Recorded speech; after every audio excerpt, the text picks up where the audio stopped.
assunto que é bastante discutido nas consultas, né, seria a leiomiomatose. Então esse foi o tema de estudo, né, da nossa semana. Então o leiomioma, ele corresponde a um tumor benigno que é formado por tecido muscular. Ele está presente na vida reprodutiva das mulheres, sendo mais comum em mulheres com idade mais avançada. Ele pode ser totalmente assintomático, na verdade a maioria, né, seria assintomático, e algumas pacientes apresentam cólica e bastante sangramento, que seria o sangramento uterino anormal. Por isso ele pode impactar bastante na qualidade de vida. Então a pergunta do artigo seria: o mioma, ele prejudica a fertilidade, né? Ele teria alguma relação com a infertilidade? Então existem alguns mecanismos que o mioma pode prejudicar a fertilidade. Então principalmente a distorção da cavidade uterina, então a distorção do endométrio, as alterações de vascularização e as alterações moleculares. E aí, para a gente poder dividir o mioma, né, foi criada uma classificação, que é a classificação FIGO, que depende exclusivamente da localização desse mioma em relação ao útero. Então essa classificação ela vai de 0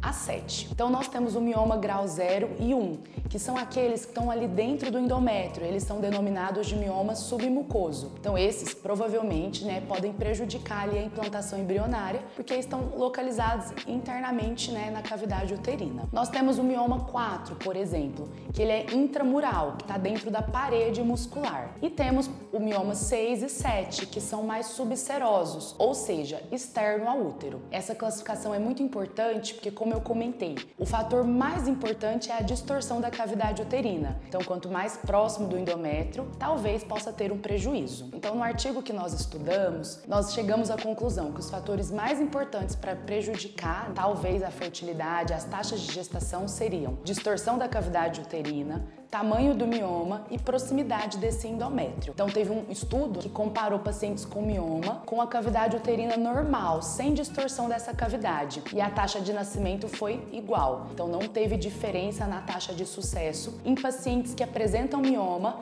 sem distorção da cavidade uterina. E aí, quando a gente vai pensar em alguma intervenção, será que vale a pena a gente fazer a cirurgia? Tem que sempre pensar: essa cirurgia aumenta a minha taxa de sucesso, vai melhorar a minha taxa de gravidez, e quais são os riscos desse procedimento cirúrgico? Porque a gente vai estar mexendo no miométrio, né, que é a parte muscular do útero. Então a gente tem risco de sangramento, né, que seriam as hemorragias, infecção, risco de perfuração e o pior, que seria a histerectomia, que é quando a gente precisa de retirar o útero por causa de sangramento, por exemplo. E isso pode prejudicar para sempre, né, a vida reprodutiva da mulher. Então a gente sempre coloca na balança qual que é o benefício daquela intervenção e quais seriam os riscos daquela intervenção. Então, por exemplo, nós temos a histeroscopia, que é entrar com uma câmera dentro do útero para poder avaliar essa cavidade e tirar o mioma, que parece ser um procedimento com menor risco. E temos as cirurgias abdominais, então laparotomia, que seria com corte na barriga, ou a laparoscopia por vídeo, que já seriam cirurgias maiores. E aí a pergunta é: qual mioma se beneficia do procedimento cirúrgico, da intervenção? E quais os riscos dessas intervenções?